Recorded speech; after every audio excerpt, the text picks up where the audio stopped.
ஆத்மா வாழ்கிறது போல நீங்க எல்லாவற்றையும் வாழ்ந்து சுகமா இருக்க வேண்டுகிறேன் வேதம் சொல்லுகிறது.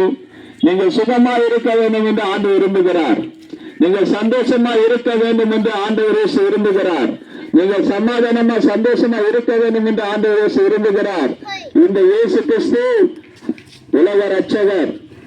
இந்த உலக ரட்சகர் இயேசுவை தேடி வருகிறார். உங்களை மீட்க வருகிறார்.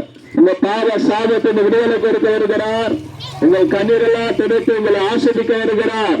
ஆகினால் இயேசு கிறிஸ்து உங்கள் மேல ரொம்ப பிரியமா இருக்கிறார். ஆண்டவராய் இயேசு கிறிஸ்து இன்றைக்கு அவரை ஜீவிக்கிறார். நமக்காக சிலுவை சுமந்து மறித்து 3 நாள் உயிர்த்தெழுந்தார். மீண்ட உலகத்துக்கு ராஜாக்கு ராஜா வரப்போகிறார். ஆண்டவராய் இயேசு கிறிஸ்து சீக்கிரமா வரப்போகிறார். உன் தேவனை சந்திக்கும்படி ஆயத்தப்படும் வேதம் சொல்லுகிறது. ஆகினால மனம் பெறுங்கள், பரலோக ராஜ்யம் சமீபித்து இருக்கிறது.